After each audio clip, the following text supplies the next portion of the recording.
Hello, everyone.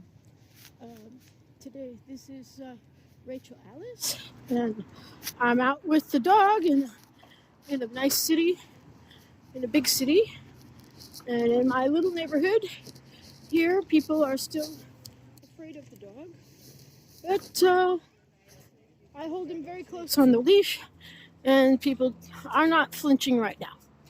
So maybe one day I'll take a video, but so you just have to take my word for it. So today I want to talk about AI and how it can improve our lives.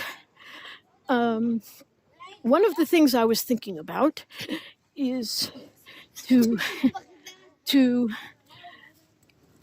my question is why do we still have shoes that are really uncomfortable? I mean, you go to the shoe store and they seem to have one type of shoe that squeezes the toes. And no matter what you do, it's hard to get through the day walking in those shoes. So I went to a sports shoe store and I bought Hokas.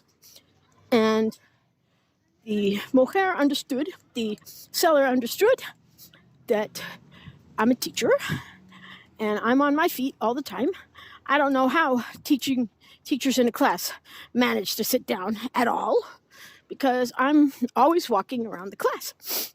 Even when I'm a substitute teacher, I don't just sit there.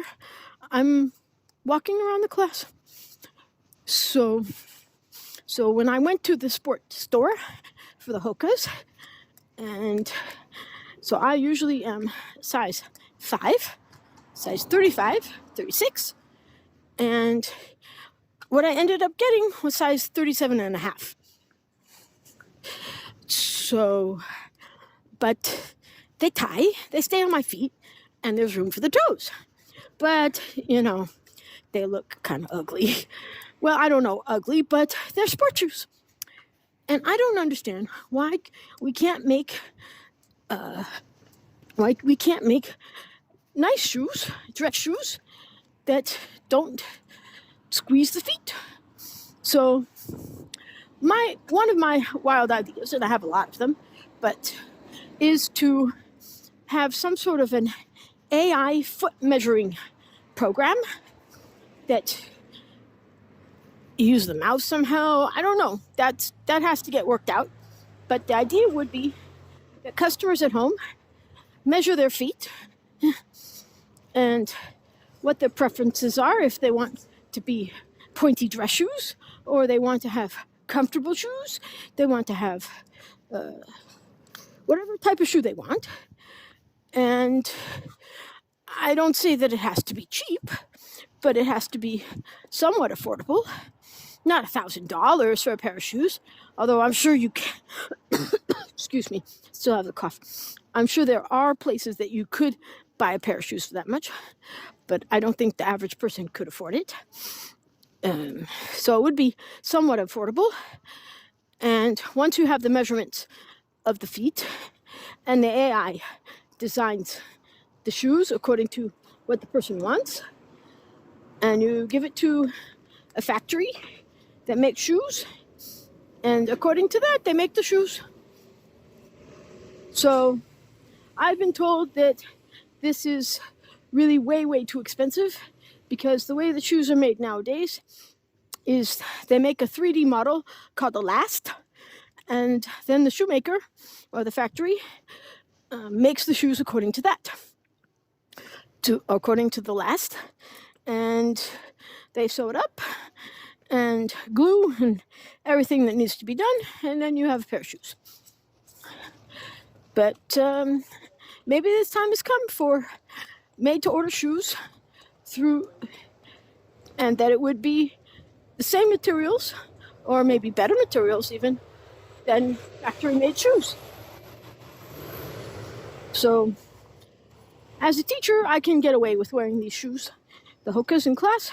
Everybody knows that I'm on my feet all the time. But there are some situations that if I walk in wearing tennis shoes, oy vey, that's really, I'm going to get looked down upon and commented about, and so it's not so good. So that's my wild idea. If someone wants to help to make this a reality, one of my listeners on this podcast, yeah, we can do a partnership and see where it goes. But yeah,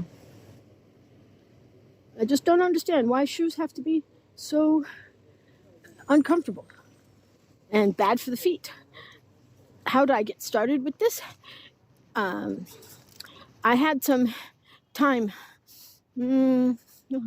about 2 years ago now, and it was and I went before I got all these jobs, and so I had some extra time, and I'd never been to a yoga class before, and I thought, wow, maybe that'll be interesting.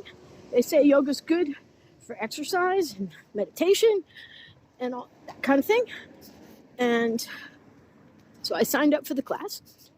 It's given by a woman in my neighborhood, and it was in her living room, and she put about 6 yoga mats on the floor, and some soft music in the background, and she showed us the poses.